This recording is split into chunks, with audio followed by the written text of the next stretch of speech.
Good afternoon, everyone. We're going to go ahead and get started. Thanks for taking time out of your day to join us and for being flexible with this date and time. I am Jenna Kirsten, your moderator for today's webinar, and I'd like to welcome you to this session on using the HITRUST CSF maturity model. Let's go over just a few things before we dive into our discussion. All attendees will be muted throughout the session, but we do encourage you to ask questions using the Q&A feature, which is located in the WebEx toolbar. I will monitor those throughout the hour and will have some time reserved at the end to answer those questions. This session is being recorded and all attendees will receive a link to the recording as well as a copy of the slides in your inbox tomorrow. Kirkpatrick Price is a licensed CPA firm providing assurance services to clients worldwide. Our firm has over 13 years of experience in information assurance by performing assessments, audits, and tests that strengthen information security and compliance controls. We offer both regulatory compliance and information security services. We provide consulting services such as policy and procedure drafting, risk assessment, internal audit plan and development, and readiness audits. We also provide guidance and audit services on frameworks such as SOC 1 and SOC 2, SOC for cybersecurity, PCI, HIPAA, HITRUST, FISMA, ISO, and GDPR. We also encourage you to connect with us by subscribing to our blog, visiting our library of recorded webinars so you can catch up on any series at any time, and following us on LinkedIn, Twitter, and Facebook. I'd like to welcome our speaker for today, Shannon Lane. You might have met him if you were at the HITRUST conference just a couple weeks ago. Shannon is a lead practitioner here at Kirkpatrick Price and is a member of the HITRUST CSF Assessor Council with over 20 years of experience in information technology. Welcome, Shannon. Hello there, folks.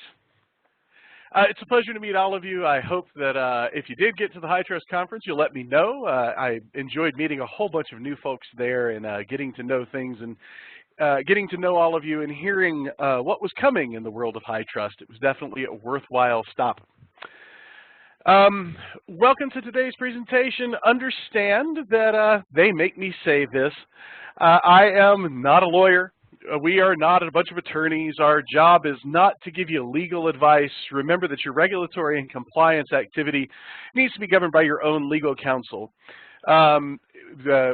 The things that we're going to present to you today are for informational purposes, and we hope they're useful to you, but be sure to run it by your own internal compliance department before committing. Today, we're going to talk about 4 very big topics, and they are big enough topics that I am absolutely not certain we're going to get through them all by the time the hour is up.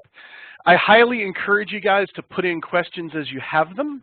I have been accused of speaking very quickly. I'm going to try to speak a little bit slower for this presentation, so that means we are unlikely to get through the whole thing. That said, ask your questions as you have them. We'll try to incorporate them as we go. And we may not have as much time as we usually do at the end for our Q&A. We're going to talk about requirement statements and the structure of the CSF. We're going to talk about the CMM, the company maturity model, and how it relates back to the CSF and why it matters for certification. And we're going to do a quick pass in scoring, not necessarily to dive into the deep details, that'll be waiting for another presentation down the way, but rather to give you an idea of how that maturity model relates back to scoring. At the end, we may have a couple of minutes for questions. Again, as I said, please ask as we go so that we can work them into the presentation as we're talking today. So let's start with requirement statements. When I go out on assessments, when I go out into the world and I meet you guys and we sit down for the first time and we start talking about getting involved with the CSF, most people immediately get hung up on the terminology. Requirement statements are the core of a HITRUST assessment. They're the core of the CSF. They are the thing against which you are tested. What's interesting about that is in every other framework, you're tested around overall controls. Very rarely are you tested on subcontrols. You're tested more around broad concepts. HITRUST takes it down to very small details within your environment. The number of requirement statements can be intimidating. Generally speaking, a HITRUST assessment ranges between 290 and about 600 requirement statements, depending on your organization. Large organizations, organizations protecting large amounts of data, can often find that they can go in excess of 1,000 requirement statements, especially if a lot of regulatory requirements are included. But each requirement statement is not gigantic. It's not a full control. It's a single task or a single activity or a single point of interest that targets a particular risk within an organization. HITRUST terminology there implies that controls are much larger and encompass many requirements to fulfill the intent of a control. Individually, a requirement statement is not a scary thing. Collectively, they can be very, very intimidating. 1,000 individual tests is a lot of tests to get through for an audit. To put that in perspective, if any of you are familiar with a PCI audit generally encompasses about 1,100 individual tests that are performed. The smallest HITRUST audit that we do orders around 1,500 tests relative to 300 requirement statements.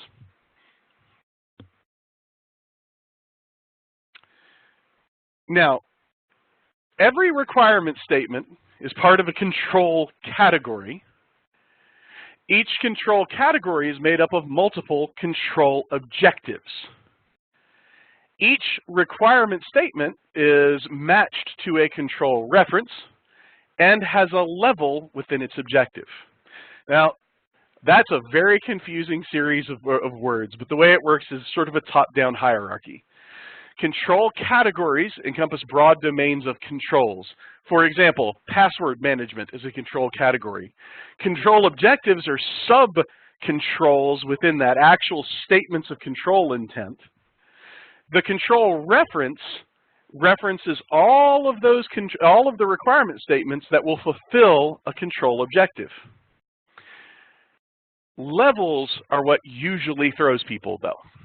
There is no such thing as a level 1, level 2, or level 3 organization, and those are the basic levels of HITRUST controls, level 1, 2, or 3.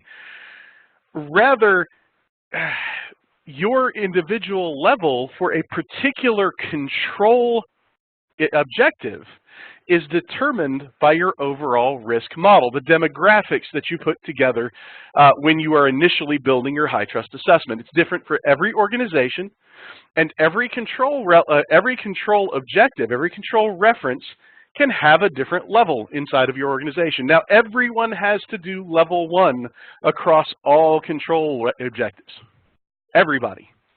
It's whether or not you have to go into deeper control objectives, into the level 2, level 3 requirement statements that is determined by your initial demographics, your initial factors in your assessment.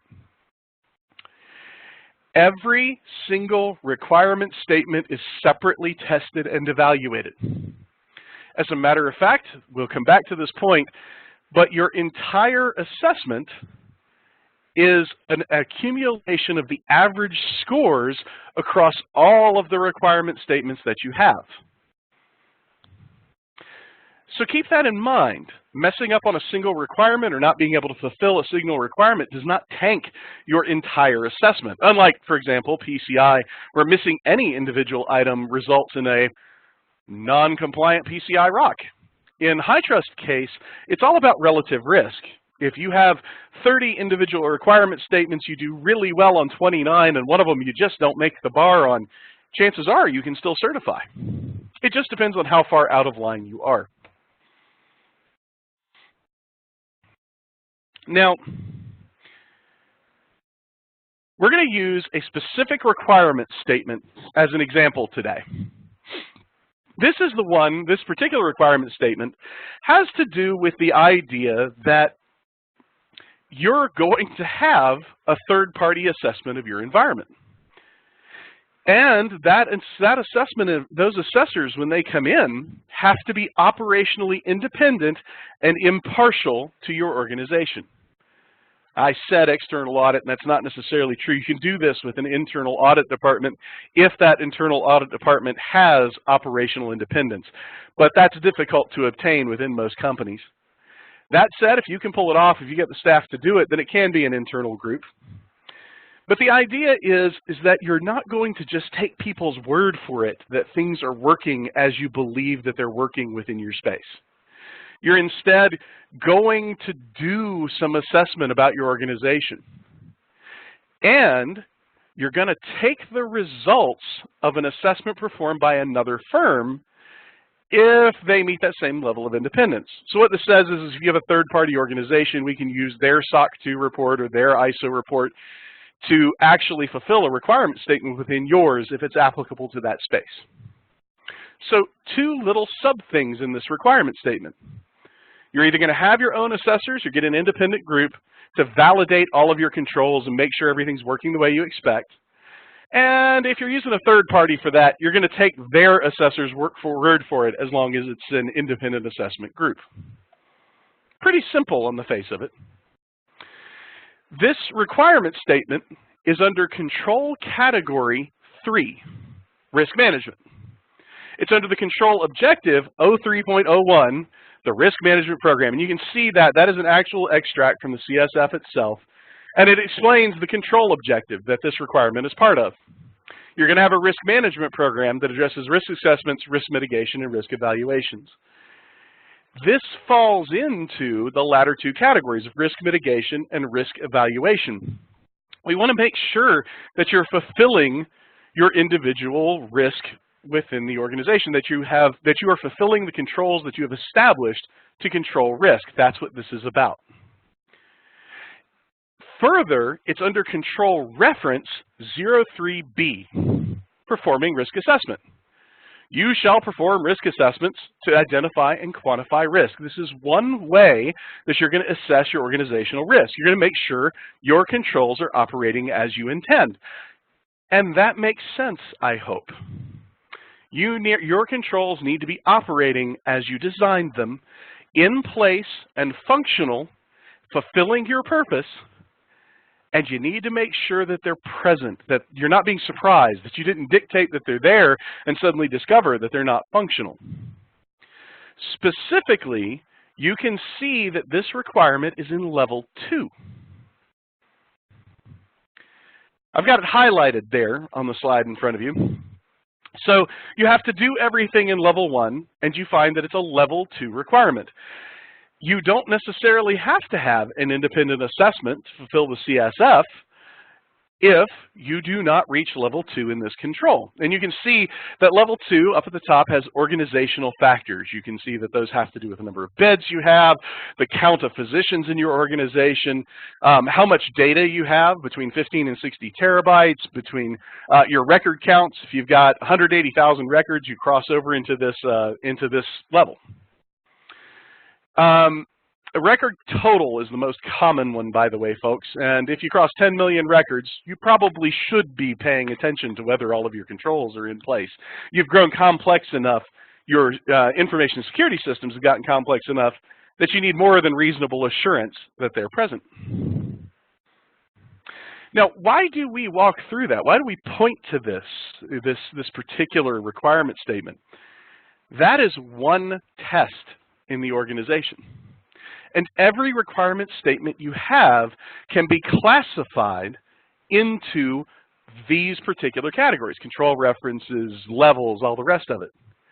The important thing that you need to understand is that that particular reference, that one glowing yellow spot on the bottom of it, will have at minimum 5 tests performed against it. We're going to check your policy. We're going to check your procedures around having this done.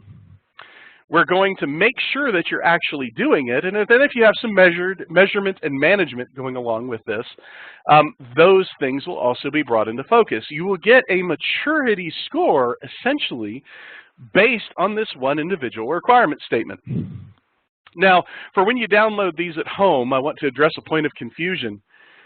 This control domain 3 does not match the assessment domain, which happens to be assessment domain 17, risk assessment. the order the requirement statement appears during your assessment has nothing to do with the control reference numbers. However, when it comes to passing your assessment, items within a particular control are used to determine whether you need a corrective action plan. You never see that over the course of assessment, but it's important to understand that each one of these requirements is both in an assessment domain and in a control domain. That got very technical very quickly.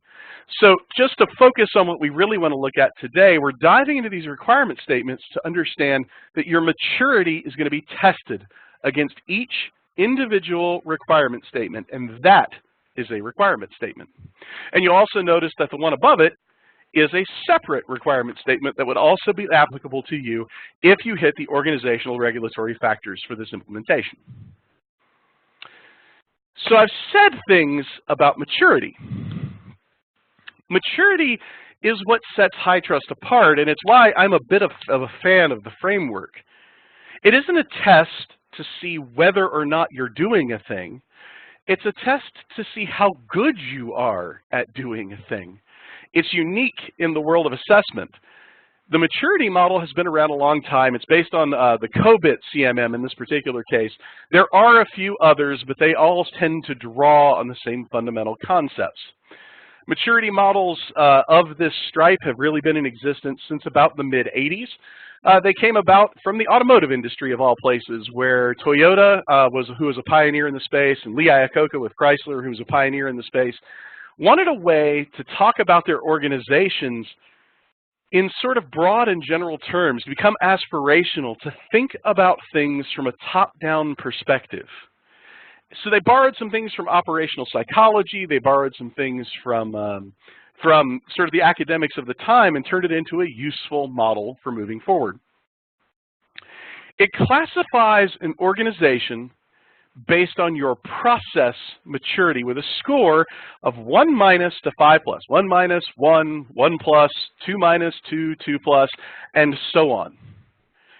Keep in mind that as we talk about maturity, a 5 is pretty much considered an impossibility. You are not expected to have 5s. Most people never get any of their controls to that level. It is an aspirational goal and designed to be difficult, if not impossible to obtain, something that you're always striving toward, a place that you can have constant improvement. It's that idea that no matter what process we look at, there's a way for us to get there from here, but it's probably not perfect the way it's currently written down. You also need to understand that a 5 may actually damage your organization. And I'm very serious on that. A maturity of 5 takes away a certain amount of agility. It takes away a certain amount of managerial responsiveness, not just in your company's operation, but in their response to things that go wrong. It doesn't let you react in ways that are not prescribed by policy.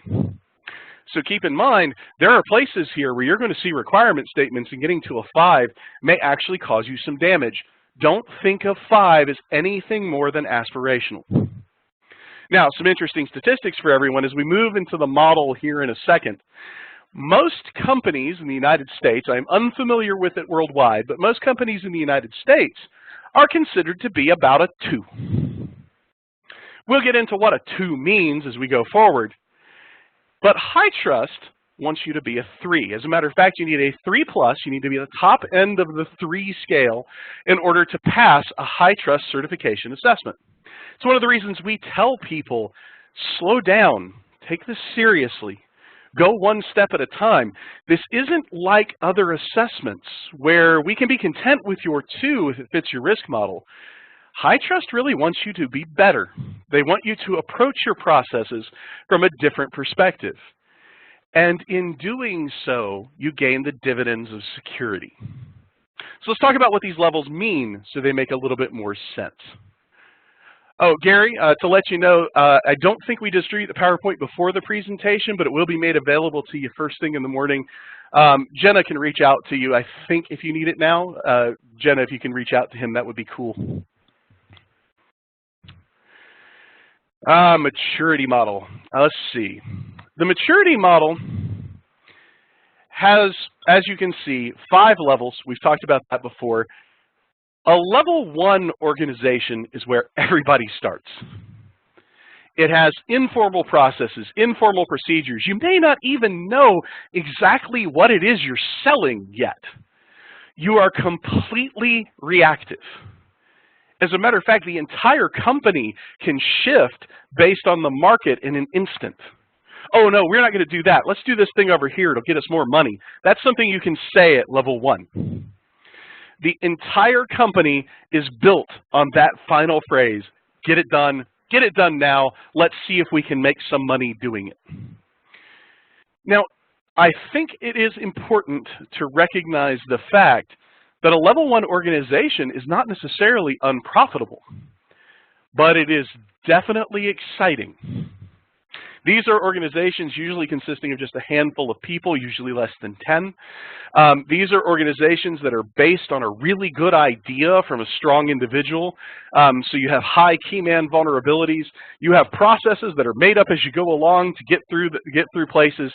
If you're smart, an organization transitions very quickly through one. You don't want processes that you cannot rely on for any particular activity. But if you've ever been in, and I have been in a startup company where you land that first big customer and you go, great, we signed a contract, now what do? You're in a level 1 organization. A level 2 organization is most of us. We don't get much beyond level 1, you would think, but each step is a pretty big step. By level 2, you know what you're selling, you know how to sell it, you know how you're going to make your money. You know how to run the basic processes that make up your organization. Those things, the products and services that you vend to your clients, are very well designed. You know how to do a client onboarding, you know how to sign a contract, you know how to do a client offboarding, you know how to deliver that product that you deliver, whatever it is. However, outside of that space, or should that process trip and not go well, those items lack oversight and are incredibly reactive. I like to say that in most organizations in America, your IT guy never really gets a vacation, and if he does, everybody panics for the week that he's gone. Your project managers never really get a vacation, and everybody panics when they're gone for more than a couple of days. Your organization can run, but you run only as it faces to the client. Everything else, your hair's on fire. Absolutely on fire. The key word here is reactive. We respond to things when they go wrong. We're not ahead of the game. If we want to expand our data center, somebody comes up with the idea of, oh, we're going to expand our data center, and then it just instantly happens, and everybody's just reacting to the fact that it's going on, and things fall down, and they fall apart, and nobody had a real plan, and then we muddle around, and it gets done after hours and hours of overtime, and people getting very worried about the overall success of the project. We don't know what key performance indicators are present. We don't know how to monitor anything outside of our sales process, anything outside of our client process where we're working with clients. We know what we're doing, but we don't necessarily completely understand why we do it. And we certainly don't have policies and procedures that govern most of our general business operations. That's level 2. I'm going to ask you all a question. And we don't have mics turned on, so you can't really respond to it. But I want you to think about it really seriously. I have just described probably 70% of the companies in America. Have I described yours? If so, HITRUST is going to offer you guys an opportunity to become a lot more than that. Let's take a look at level 3. So level 3 is the goal for HITRUST certification. They're actually looking for a 3+, the top end of this, doing it absolutely right. You can get by with a 3 in any individual control. The key here is that management has stopped, taken a breath, and said, Why in the heck are we doing all this stuff? What are we really doing? What do I want to happen? Now, we focus in HITRUST on information security, but I work in the SOC world too, and I work in the ISO world as well, and I'm going to tell you that in a SOC and an ISO audit, we look at a lot more than just your InfoSec program. We look at your company as a whole. And in looking at your company as a whole, do you know what your key performance indicators are for every position you've got? These aren't necessarily numbers. Do you know what the role is for your customer service representative and what their actual targets are and what you want them to do and what it looks like when they do their job right? How about your IT guy? How about your project manager? How about your InfoSec person? What is your CISO role? How about your privacy lead?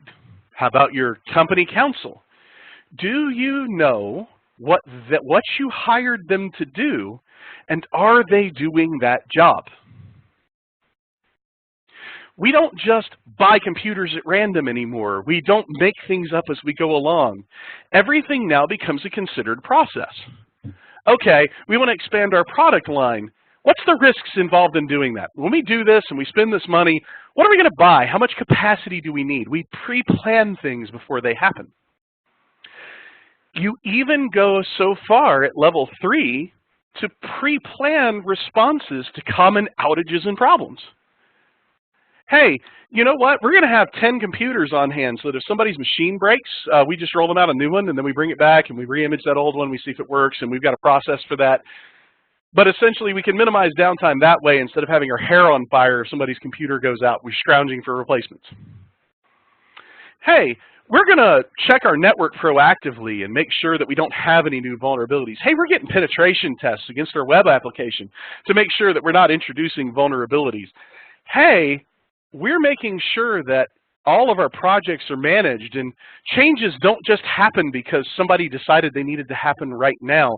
We have things like change windows, and we know everything that happens on our network, and we know why we do all the things we do.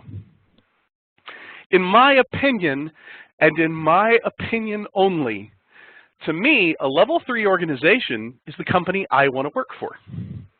That is, to me, the most effective combination of process and agility.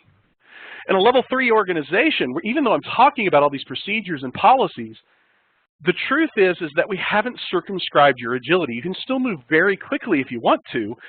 We just have a reason to do it. You have to validate it before you move.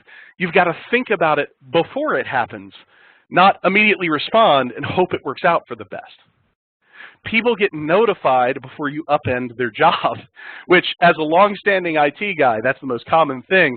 As a personal gripe, IT doesn't often get a seat at the table when executives are making decisions, not because IT wants to say no, but because we need to look at you and say how we're going to plan stuff. So as a longtime IT director, these organizations are where everybody gets to sit together, hear what the vision is, and plan together to get there. To me, a level 3 organization represents a place that most of us really want to work. And I'll tell you my secret. This is when your project managers, your IT staff, and your security staff get to take their PTO days without feeling guilty about it. It's a nice place to be. Now, level 4 is not bad.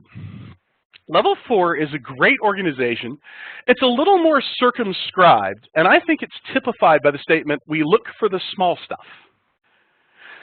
All of your processes are not only in place, but you're actively measuring their success.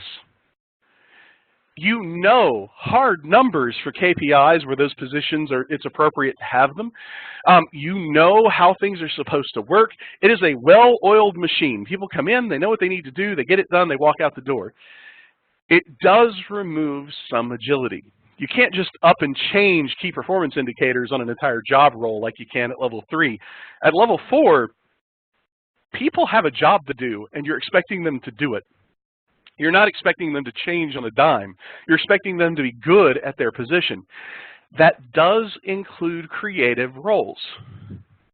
You now, for developers, for example, which is a creative job in most organizations, developers can still be creative. They can still think through problems. As a matter of fact, some people would tell you that once you get to level 4, developers and IT staff get to be at their most creative because they're not at 100% utilization all the time. They get some extra time to be able to think about problems that they're working on and try some creative solutions to things. But you now know exactly when the sprints are going to drop, when every change management window is going to be. You know what your workload is, and you know what you're expected to do every day. And that doesn't mean you can change that on a dime. Most importantly, you can say with reasonable certainty how good your people are at whatever it is they do. And you're monitoring it, and you have confidence in that monitoring. You know your stuff works. To throw out a real-world example of a company that should have been there, if you guys remember the Target hack from a few years ago, there were IDS systems that went unmonitored. There were systems that were unpatched. There were things that led to that breach, to those events. A level 4 organization is proactively looking for those and has enough personnel, staffing, and interest to make sure that those things don't happen. This is the one that's hardest to quantify on return on investment, by the way. You can do an ROI for moving from level 1 to 2, from 2 to 3 because of the process improvement. But at level 4, you're just proactively squashing things before they have a chance to become serious. And that's the place where security ROI breaks down. It's hard to tell you how much something is worth when it doesn't happen. A level 5 maturity, this aspirational high-end maturity that we're aiming for, goes even a step farther for that. We deliberately change and trade agility for process.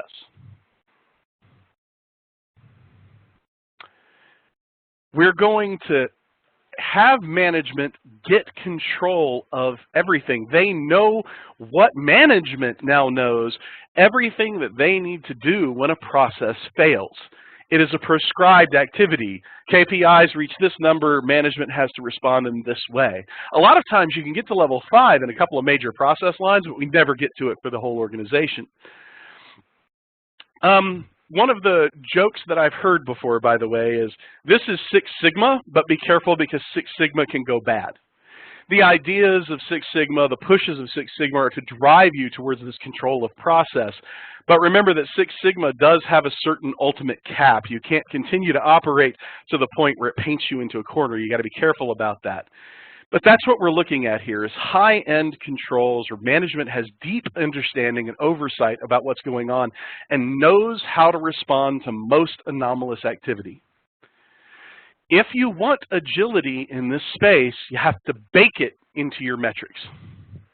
And that is really hard to do. But on the plus side, your operations are smooth as butter. There's nothing that can go wrong that isn't unexpected and planned for. Now, I once had a very, very good boss who looked at me and said, oftentimes opportunity comes out of the unexpected misadventure. And they were very entrepreneurial and they were very right. We made most of our money as a company when things broke and we figured out new ways to fix it and then realized that those new ways to fix it actually were new products that we could look at or use or do. So understand that level 5 can also cost you some of your insight because you're no longer thinking through a lot of issues. You're making assumptions that the way you're operating is actually correct. So, good to aspire to, maybe not so good for being there, especially if you're in a creative industry. So why do we talk about all this maturity? Why did we talk about requirement statements and then immediately segue into maturity? The answer is, in our case, HITRUST scoring. Scoring is performed on every requirement statement and is relative to the maturity models that we just looked at. It is not a subjective activity. I'm going to show you a scorecard as we approach the end of this presentation. And we're going to talk a little bit about that scorecard. But I want you to understand that as an assessor, it's not subjective to me whether you cross these thresholds. The more I've used it, the more I've realized it's a fairly objective standard. You need a score of 72 or higher across every assessment domain to pass the assessment for purposes of certification. That represents a 3+. If you make a 72, you're crossing the threshold into 3+. And you need a score of 72 or higher on each control objective, which we talked about earlier. Or you're going to have to write a corrective action plan, a CAP, for that control objective. You're going to have to figure out how you're going to raise your bar up so that you really are at a 3+. There are 5 areas that are scored from 1 to 5. They are policy, procedure, implementation, measurement, and management. Now, did you catch that? 5 areas scored from 1 to 5. Now, there's actually a formula to determine what your final score is on that. And there it is. When you guys get a copy of this, feel free to take it, throw it into an Excel document. This works out well. It's free knowledge. What this means is that policy, procedure, and implementation are weighted heavier than measurement and management are. The first 3 categories of scoring, the statement of management intent, we're going to do it this way. The procedure for doing it, the way the managers want you to pull it off, and then the validation that you are in fact doing it across the organization. Those 3 things are weighted very heavily relative to the idea of measuring it and managing it. These also, interestingly enough, relate to the CMM levels. Policy is what you need to be able to get out of level 1. Procedures get you out of level 2. Implementation takes you to that border between 3 and 4. And once you start measuring it, you get firmly into 4. And then once you have prescriptive management, you push into 5. Interesting how that works. Additionally, each one is scored from 1 to 5. It creates a matrix of scores that gets you to your final value. Oh, by the way, as an aside, the scores are from 0 to 125 point levels. I forgot to put that on the slide. We'll make sure to sneak that in there. So a score of 1 is worth nothing, a score of 2 is worth 25, and so on until you get to 100. That's where you get that 72. If you score 5, 5, 5, policy, procedure, implementation are all at 5s, 100 in each one, and nothing in measurement and managed, according to the HITRUST scoring model, you have scored a 3+. It is not hard to do. You need a statement that says you do it. You need a written procedure that shows you how you're going to do it. Or you need an automated process that does it for you. And then you need to make sure that you're doing it across the whole thing that we're assessing, whatever that happens to be.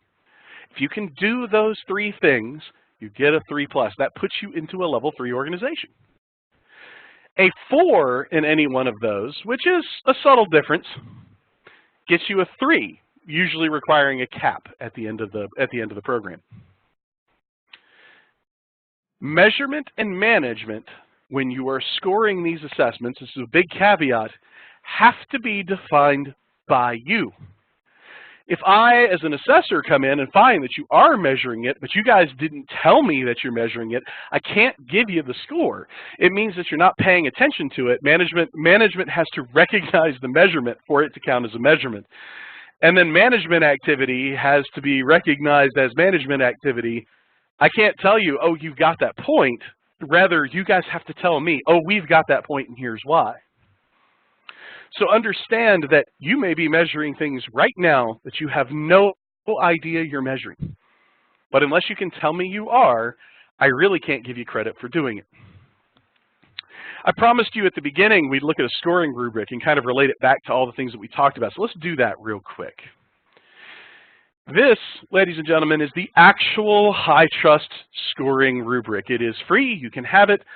This is something that they allow us to pass out to you, so please make sure that you peel this out of the thing and keep it for your own use. There is one caveat that we didn't put at the bottom, which is you must have all preceding levels of the control as well. That's new for this year. This is a slightly older version of the scoring block. The brand new one just came out, what, 2 weeks ago. You can see that each column in the scoring rubric represents one of the things that we're going to test you on: policy, procedure, implementation, measurement, and management. So let's talk about that requirement statement we have. Gelling it down, it comes into two parts. That you get an outside assessor or an internal assessment group with operational independence to review your compliance at least annually, and that you'll accept compliance statements from other entities. So to satisfy policy, I need a written statement somewhere in your organization, somewhere in your information security policies that talks about external assessment. And it simply needs to state that we will have a group of auditors who are led by this person, who have these particular roles in their team, and who report to the CEO or some other operationally independent group. They're going to be evaluating your CIO or CTO's operations, so they need to report outside of that model. But they're going to report on the success of your programs to someone within the organization. Or we're going to hire an external assessor to come in and look at all of our controls and make sure that we're doing this right, at least going through all of our controls at least once a year. If you have that statement, no more than a paragraph, somewhere in your policies, then you score 100%, a 5 in policy. You can see that all of the CSF requirement is present, and if it's in your formal policy, somebody signed off on this thing. You wrote it down and you signed off on it. Now, if you wrote down that we're going to have external assessment, but you didn't include that second part, the part that says, oh, and we're going to accept SOC 2 reports and ISO reports from, certifying entities, then you would get a 4. Some of them are written down, and the remainder are ad hoc. I would imagine that your guys would accept a SOC 2 from somebody, and we can talk to them and validate that, oh, yeah, we'd be glad to do that. But management has not stated that that's okay, not formally. So you have it, some of it is formal and some of it is ad hoc. And you can see how that would work its way backwards. Under procedure, we're talking about how do you accomplish this task. So additional paragraphs that discuss, we're going to hire an auditor, the audit firm is going to come in, they're going to perform the following audits against us. We are going to evaluate these particular scopes, which needs to match up to your HITRUST scopes. We're going to do the following activities, and we're going to do them in this way. If you wrote all that down, that would get you a 5. All CSF requirements are supported by written procedures, and there you go. Simple enough. If some of your external auditing can be done through automated processes. For example, you may be able to do some things using, say, a Tenable Nessus scanner against your external environment. Then you can actually raise that up as an automated procedure. We push button, we get report, we respond to report. So a partial automated procedure also helps. That can also help if you don't quite cross the bar. Some are supported by written and automated procedure, and the rest are supported by ad hoc procedures. So if your guys know how to do it and everybody agrees, but nobody wrote it down, then that's an ad hoc procedure. Automated processes can help make up for that lack of institutional knowledge, that lack of writing everything down. But what we really want to do is we want to write it all down, we want to point to those processes, we want to understand how our procedure works. Now, if anybody were to ask me, if you guys were to raise a flag and say, what's the hardest part of a HITRUST audit? That's it, right there. Writing down what you guys do and understanding why you do it, the hallmark of a level 3 organization, is actually the hardest part. You can't just do it because it seems like a good idea. You can't just do it because, well, we all agree that's the right way to do it. You can, but it's not going to get you the scores you need to cross the threshold, to get through that level 3. You've got to think through what you do, write it down, and make sure it covers all of your bases. And once you see that maturity model, that level 3 maturity model, you can understand why that becomes so important. Now, the implementation is arguably the easiest part of it, despite the fact that's where an auditor is going to spend the lion's share of their testing time with you. Implementation is validating that you are doing the thing that you were told to do in policy and have outlined how you do in procedure. Implementation is the validation that you, in fact, are doing it. And the important two here are level 4 and level 5. You're either doing everything, but only in part of the scope that we're evaluating, or you're doing everything and it's in the full scope. Anything else would result in exceptions in any other audit type. If I came to you with a SOC 2 audit and you said, I've got a brand new program, we're doing varicode scanning, but we're only doing it on 2 of our 3 code arms, right? I've got 3 coding pathways, we're doing it 2 of the 3 products that we code for.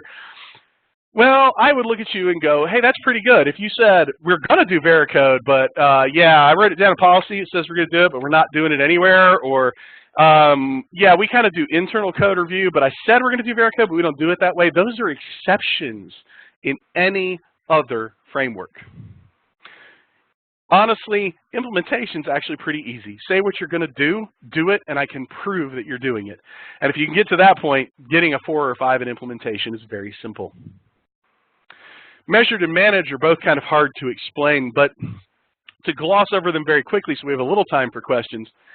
Measurement simply says that you understand what this process is and you put in some way to ensure that this requirement is being validated, that you can go back and look at some numbers or some reports and understand that this thing is being done the way you expect. It is very difficult to get a measurement, a true measurement, in most organizations. Most people do that on an ad hoc basis, sometimes, every once in a while. They're not really defined. You rethink them every time you need to look at it. But if you'll write it down and say, this is what we do to validate it, you get a measure. An operational measure, by the way, is one done by the same subset of the organization. An independent measure is one done by an operationally independent section of the organization. If you ask your IT guys to report on their ticket counts, then your IT guys are going to report on their ticket counts, and they're the ones generating the tickets. They're also the ones that can close the tickets. And as you can imagine, the reliability of that report may be overall suspect. It's not as strong as, say, having a third-party audit team who's watching those reports and making regular reports to it outside of the IT channel. A measurement is one of those squishy numbers. It's not a real number. It's just kind of a validation that things are going the way that they're supposed to go. Whereas a metric is an actual, honest-to-goodness, hard point of data that we can point to and say, hey, yeah, we absolutely know how this works. Look at that. I've got a KPI. My guys are taking 30 calls a day. That falls within their parameters. Everybody's taking at least that number. I know how many calls everybody's taking. Not, I have an empty call queue all the time. See the difference? Now, you must have a measurement before you can do management. You cannot have any points in managed if you have not defined a measurement for which the management action takes place. And all we're saying there is when that measurement goes out of true, what do you do? If the answer is, well, we're paying attention to it, we respond, kind of whenever whatever, makes sense at the time, which is how we manage most metrics in most organizations, then it's an ad hoc response, and there's nothing wrong with that. However, if there's a formal process, there's formal activity. I see this most often in call centers where we know that if my numbers aren't hitting required targets, well, we've got a whole remediation plan and actions and things that we do and steps that we take. And, we go through this process when the numbers aren't there. That's a formal action management process. And the question only becomes then is, do you have a measure or a metric? Is it formal or informal? And do you always or sometimes do it? And you can see how those match up to get you points. Understand, folks, measured and managed is rare. It comes with special scrutiny from HITRUST. Most of us don't do it, not arguably well. Even when we have it, we don't often respond to it in the ways that we should in sort of formal process. Most of the time, we just manage people. We respond to it because it's something that we should respond to, but it's not something we do regularly or maintain. So keep in mind that most level 3 organizations, most CMM3 organizations just kind of don't really get there, and that's okay. There's nothing wrong with that. The more we measure, the more we manage, the less agility we have, the less responsiveness we have, but the smoother our processes run. If I can give you any advice when it comes to planning your own HITRUST activity, I want to see as an assessor 555, 100, 100, 100, 0, 0. If you can make that bar, if you focus on those first 3 columns, then you're going to find that the entire assessment goes very smoothly. It's very easy to do. It's provable. It's there. We want to get your measured and managed when you can get it. But the first step is always to raise your bar, to float your boat up, to get out of level 2 and into level 3. And if the things I've been talking about have hit home in any way, if you heard me talking about level 2 organizations and you were grinning and saying, yeah, that's pretty much us, then remember, it's not as easy as just do HITRUST and walk out. You really do have to raise your bar. It's not hard to do. You're going to find that if you go through the requirement statements, if you go through the requirements as they stand, your information security, your risk profile, and general management communication will rise to a 3. Just practice what you write down. Do what you preach. There are dividends from going to level 2 and level 3, and vacation time may be the best one, but not the only one. So folks, I hope that was a great deal of help to you. I hope we've answered some questions for you, what a requirement statement is, how the maturity model comes together, how scoring works at a really basic level. We are going to revisit scoring in a later one, where we're going to do a little bit more workshop-y capability. Jen and I are going to be working on how to do that. It's a little tricky when we get everybody talking or otherwise posting items. But we want to work with scoring with you guys in detail, and that can be the subject for an entire hour of conversation all by itself. So keep in mind, we'll be coming back to it. But hopefully I've gotten you to where you understand how scoring relates back to this idea of company maturity. Some further references for you guys. I hope that you look up COBIT's maturity model. That's a great place to look for it. You can see a whole bunch of articles online around that. There are lots and lots of resources around maturity models as a whole. We'll be posting some of our own in the near future as this becomes a bigger and bigger topic. But I hope that you're with me in thinking that 3 is the right place for most organizations to be, at least to be aspirational, at least to get there, to work towards it. And I will make you a promise as an assessor and a guy who's been that manager, getting to 3 is a quality of life improvement for your entire company, even if it's painful to get there. But remember with HITRUST, that is both a cultural and overall company shift to get to that level. It's not simple. And if you're firmly believing you can do that in, say, 30, 60, or 90 days, you may be adding a little bit more risk to this model, this activity, than you are initially expecting. Remember that company morale is based on your company culture. And making sure that your culture moves from 2 to 3, well, you want to preserve who you are at the same time you're adding all of this process and procedure and policy to the whole mix. That's a delicate tightrope to walk, and I encourage you to take your time in doing so. Move towards it at a reasonable pace, but don't deep dive in and hope everything goes for the best. You can cause some damage there. So that said, we've got a little bit of time. Looks like about 5 minutes, 6 minutes for questions. Does anybody have anything they'd like to ask or add? Shannon, I know you've talked about this before in previous webinars, but maybe just give a 1 or 2 minute background on how scoping comes into play with requirement statements and how a business would determine how many requirement statements apply to them. Absolutely. Can you go back for me to slide 13, Jenna? Yes, we can hop on back. Now, the best way for you guys to determine how many requirement statements you're going to have is to get a subscription to HITRUST and go into their portal and work through the regulatory factors that make the organizational factors that make up your organization. It is imperative, as a matter of fact, that you do so. I've talked with HITRUST. One of the best ways to do that, if you don't want to do the long-term commitment, is just to sign up for a self-assessment. Even if you never get the report, it gets you 3 months of access to the portal and allows you to see the CSF and to understand where you are. What essentially happens is we have to fit you into organizational and regulatory factors that are appropriate to your organization and that you want to report on. You can see most of the organizational factors on this slide. Those up at the top represent the generic pieces of this particular puzzle.